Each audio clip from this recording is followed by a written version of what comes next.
I would consider Bangladesh probably to be the best period of my life. Day by day, week by week, month by month, everything just grew. I've enjoyed my time in Bangladesh. I don't know when it'll end. Optimism and positive energy. These two things are something that can change the way we look at life. Sometimes, even difficult situations can seem very easy if we take an optimistic approach. Viewers, welcome to Mumtaz Herbal Product Presents Voice of Excellence. This is Sadid Adnan Wahid, your host for today's show, and today I am gonna introduce you to someone who is full of optimism and positive energy. He is an expat who is working in the RMG sector for 17 years. So let's go meet our guest and let's not keep him waiting anymore. Follow me.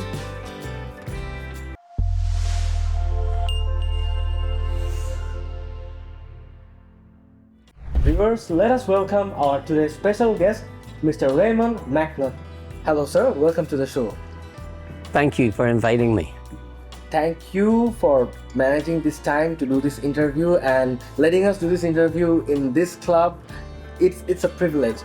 And viewers, for those of you who don't know, Mr. Raymond is living in Bangladesh for 17 years. We were having a very good chat before starting this shoot. So now I think Mr. Raymond has a very interesting tale to share. So sir, first of all, I would like to know, how did you end up in here and how did you spend 17 years in Bangladesh? Because this usually doesn't happen. Usually expats come here, they work for maybe a couple of years and then they go back, but you have grown roots in this country. How did that happen? Well, it kind of was by accident. It wasn't something that I planned.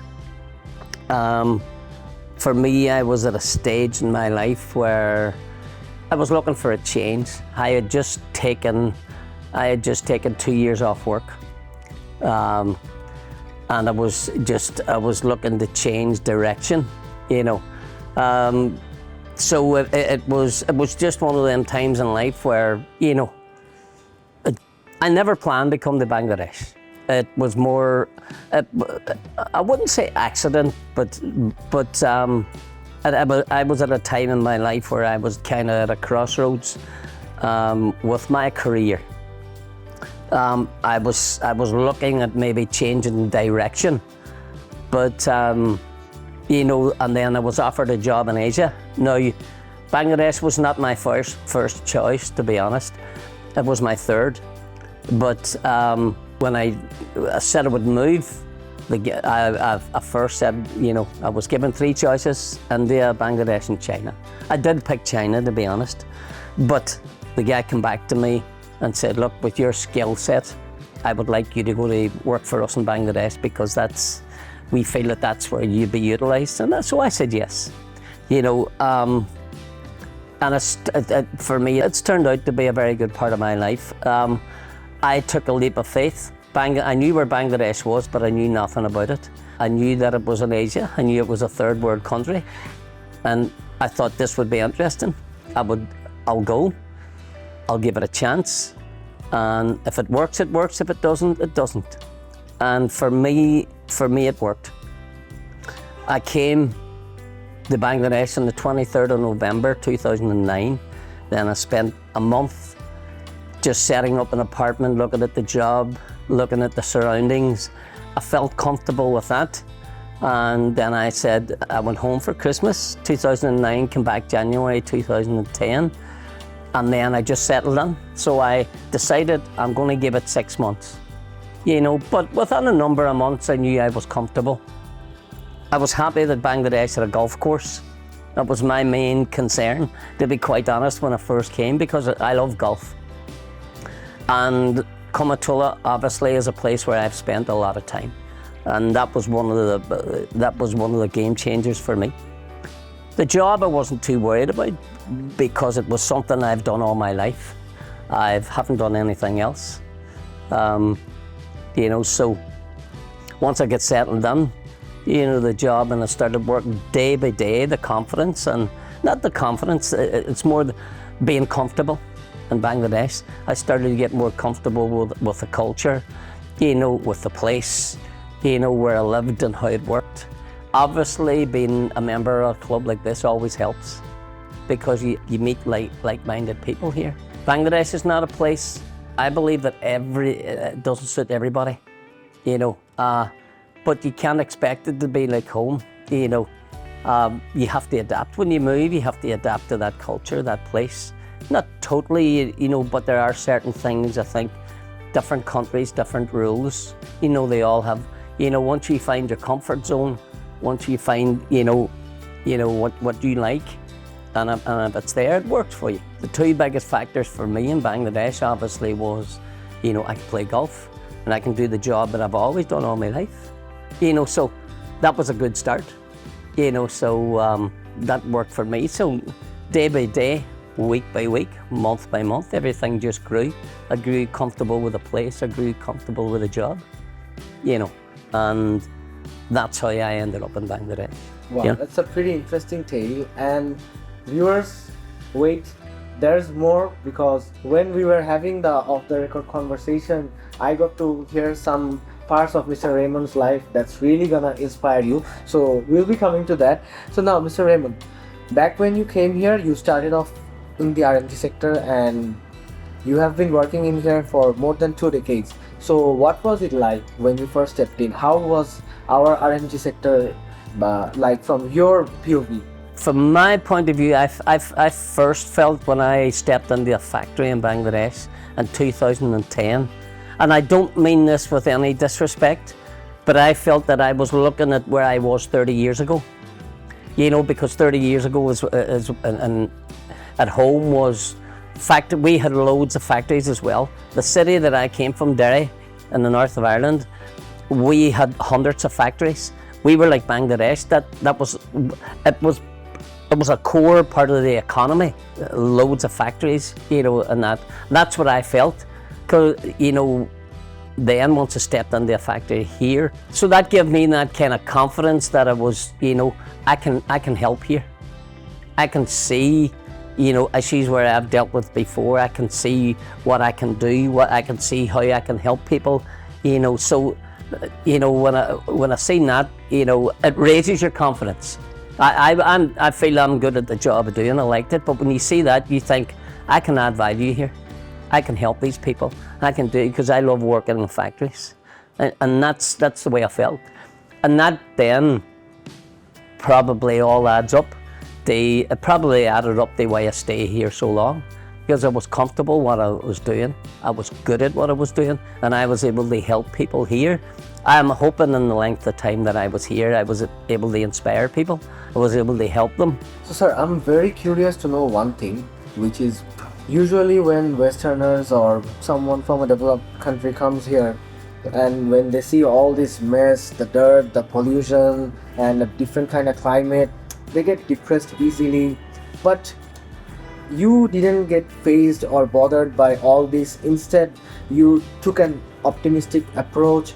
You looked at it, you looked at the brighter side, and you held on. But there must have been times when you have felt very depressed, because you were born and raised in Ireland. It's a completely different culture, different climate. So how did you adapt so easily to this weather, climate, and to this land? I was never depressed, but I know what you're saying. There are people come to Bangladesh and they come with the expectations that it's the same as home. Where home is whether it's Scotland, England, Ireland or Wales. And Bangladesh isn't like that. I came with no expectations, you know. So I said, what's this day going to bring? What's this day going to bring? And what's this? You know, at that time, yes, Bangladesh was classed as a third world country. You know that, but I wasn't going looking for a third world country. I was going to do a job, you know, and I was going to, you know, if I'm going to live there, what is there for me? I looked for what I liked. As I mentioned, it was golf and my job. That was two most important things. Then the social life in between, you know, when you have these clubs here, you know, does help that, you know, and that. But it didn't look, the surroundings, yeah, the surroundings did, be honest, it did bother you for a while, you know, because you wouldn't have seen that before unless you seen it on TV. But once you see it in front of you, it's a different thing. But, you know, my view and being in Bangladesh was that, you know, I'm here for a purpose. I'm here to educate people. I'm here to train people. I'm here to, teach people what I knew, what I know and what I can, I can give people. And my job in Bangladesh was always to put myself out of a job. Anybody that I worked for, I was to train them. Well, I'm pretty sure that you must have done a lot for the people in here. You must have taught them a lot because you are still staying in here. You chose to stay here. You could have gone back. You could have gone somewhere else at any point, but still, I think you always felt like you had more to give. You had more to teach the people, and that's what kept you rooted, right? Yeah, I always felt that I had more to give. Still do. I actually still do, because I work out, most of my work now is outside Bangladesh and Sri Lanka. I've been to South Korea, been to India, and I still feel that what I've learned I can pass on to other people. And while I'm semi-retired, I still work. I don't want to totally retire. I still feel that I have a lot to give, a lot of experience, and I'm hoping that I can do that through, the consultancy that I do at the minute outside the country. And that's why I'm doing it, still doing it in different places. So, Mr. Raymond, now I would like to tell my audience about another interesting part of your life. Like you were telling me that you have met your soulmate, you found your soulmate in Bangladesh. How did that happen? It just happened. It just happened in this club. We met before we started to go out. We met in this room, here. So it was just, it's just one. I don't. It just happened naturally. You meet somebody, and then you talk to them, and you like them, and you just develop from there. You know what I mean? So it was never something that I was looking for, which is always good, because when things when they happen naturally, it's good, So, and the both of us being in the same industry it helps, because it's a lot. We can compare, we can talk about it, So, it's that is another thing that I think it's added to my life, and it's what happened to me in Bangladesh. So now coming back to work, you are here in our RMG industry for almost 2 decades. So over this huge period of time, what are the significant changes that you have observed in our industry? Bangladesh, for me, it's been the standard of factories. Obviously, I've seen the Rana Plaza thing at that time was a milestone. It changed a lot, but I believe the factories were changing anyway, because they knew they had, because of the amount of work that is coming to Bangladesh, the type of factories that they needed, and the standards that were supposed to be there. I think they were developing anyway, but the Rana Plaza tragedy, I think, probably, pushed that a lot further, because then the standards had to be met, the factories had to be good. When I look at the conditions in the factory, from what they were then and what they are now, there's a vast difference. When in the factories now, because at the end of the day, you can't work for European companies unless you have a certain standard, and people were willing to do that because they wanted to work. But the conditions in the factories, were definitely has changed. When I first went to some of the factories here, you were like, no, it needs to be better than this. No, they were probably at the same level of the factory that I started on at home in 1977, but that developed as well.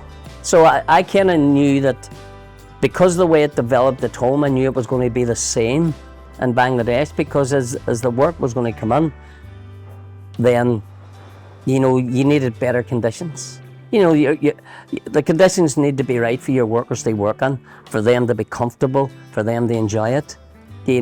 And when you have the right environment, when people work better, they settle in better. And I think a lot of people in Bangladesh. So, sir, based on your knowledge and experience, what are the things that you would say we need to develop or work on more in our RMG industry? Bangladesh, no. So, I can honestly say, with the length of time that I've been in Bangladesh, I've enjoyed it. It's enriched my life in a number of ways, So I've enjoyed my time in Bangladesh. I don't know when it'll end. You know what I mean? I'm not looking for it to end you know, but it will, it's something that will, you know, when I go into full retirement, then I'll move. But no, not Bangladesh. I can't walk away from Bangladesh and say I have any regrets, because it enriched my life in a lot of ways. You know, experience, you know, a job personally, you know. I met my wife here, you know, my friendships, I have lifelong friendships. I'm here as well now, but so no, I you know, probably the only regret that it didn't come sooner, you know, but living in Bangladesh has been an experience for me. It's been a life learning, you know, as well, you know, when I look around, and you know, but I would consider Bangladesh probably to be the best period of my life. You know, Mr. Raymond, like as a Bangladeshi, when we see news about our country on international media, it's mostly about negative news. And when you say all these things, like the statements that you made just now, it just made my day, you know. Right. You have a totally different way of looking at it. You are a very optimistic person. There's a very good aura about you. You have this positive energy that's very infectious. And I have a regret that we couldn't do this, keep on doing this podcast for longer, because the more I talked to you, the more I was getting inspired, and I got to hear so many good things and so many good life lessons, you know. It has been an honor and it has been a pleasure to conduct this interview, but sadly we have a time restriction, so we would have to end it in here today. But I would love to have a longer chat with you, maybe someday in the future. But before we leave, there's a small gift for you from our sponsor, which is Mumtaz Herbal product. Oh, thank you. Sir? And it's been a pleasure sharing my experiences, especially experiences in Bangladesh. You know, and I say certainly, if you ever want to come back and have a longer chat, I would love to. you probably regret it, but you know, you're welcome anytime. So viewers, that was all for today. I think like me, you guys got a lot of inspiration from Mr. Raymond.